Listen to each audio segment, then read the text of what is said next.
Assalomu alaykum hurmatli to'quvchi qizlar. Bugun sizlar bilan zamonaviy belanchak to'qishni o'rganamiz. Buning uchun bizga 8 raqamli ilmoq, ikkinchi sortli ip va belanchak ost qismi uchun maxsus oval shaklidagi taxta kerak bo'ladi. Taxtani pastki va yuqori qismidan markaziy teshikni belgilab olamiz. Shu teshikdan to 9-teshiklarni har ikki tomonidan belgilab olamiz. Shunda 4 ta joyda belgi bo'ladi. Har bir teshikka bittadan to'qiladi. Belgilangan 4 ta teshikka esa ikkitadan to'qib yo'rmalab chiqiladi. Ikkinchi qatorda ham xuddi shunaqa yo'rmalab chiqiladi. Bunda ko'paytirish va kamaytirish bo'lmaydi. Uchinchi qatordan boshlab esa V shaklida to'qishni boshlaymiz. Bunda ichiga qotirish uchun, mustahkam bo'lish uchun ip qo'yib boriladi. Ip ikkita bo'ladi. Biri to'quvchi ip, ikkinchisi esa mustahkamlovchi ip bo'lib xizmat qiladi. V shaklida 3-qatordan to 7-qatorgacha bir tekis chiroyli qilib to'qib olamiz. 7-qatordan esa belanchagimiz mustahkam bo'lishi uchun qotiriladigan shnur qo'yiladi.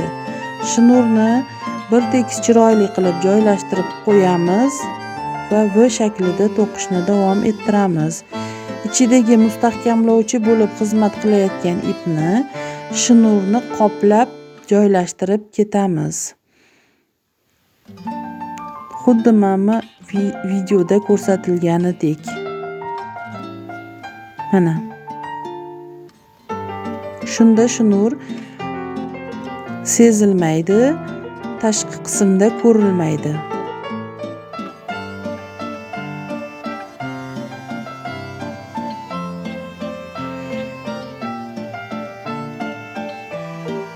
Bosh qismi va oxirgi qismi shnurini skotchlab mustahkamlab olamiz.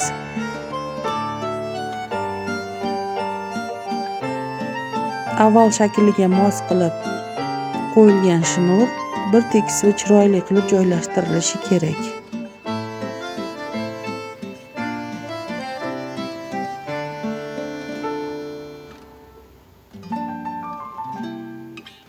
Sakkizinchi qatordan 13-qatorgacha V shaklida yana to'qish davom ettiriladi. Bunda mustahkamlovchi shnur qo'yilmaydi, faqatgina mustahkamlovchi ip ishlatiladi.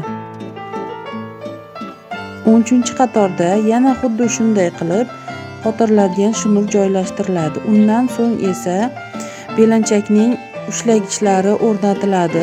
13 ta petля olib, ushlagich joylari belgilab olib to'qiladi va bezak choklari bilan bezatiladi.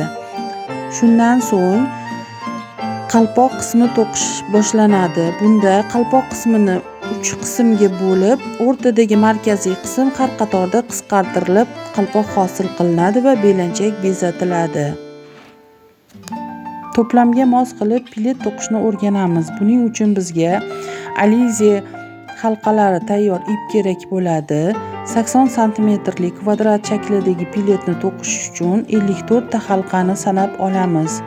Birinchi qatorda ishni zanjir shaklida halqalarni bir-biriga kirgizib to'qib chiqamiz. Piletni shunday zanjir shaklida boshlasak, chetlari chiroyli bo'lib chiqadi. Ikkinchi qatordan boshlab X shaklidagi naqsh uslubini qo'llab to'qiymiz.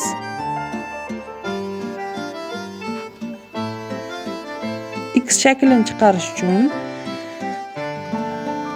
navbatdagi ip qatorida birinchi raqam bilan ikkinchi raqamning joyi almashgan holatda X shaklini hosil qilib to'qib boriladi.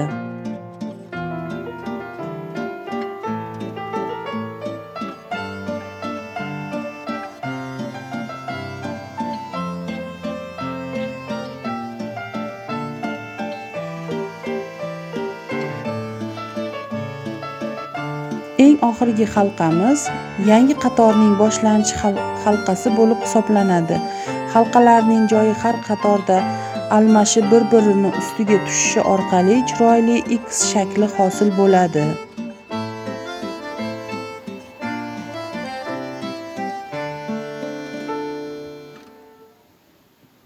birinchi halqa to'xtab turib ikkinchi halqa to'qiladi. Ikkinchi halqani ustidan birinchi halqa o'tkazilib, X shakli hosil qilinib, chiroyli qilib to'qiladi. Shu ko'rinishda davom ettiriladi. Eng oxirgi qator birinchi qatorga o'xshab zanjir chokda yopib chiqiladi. 5 ta ipdan shu pilet hosil bo'ldi. E'tiboringiz uchun rahmat.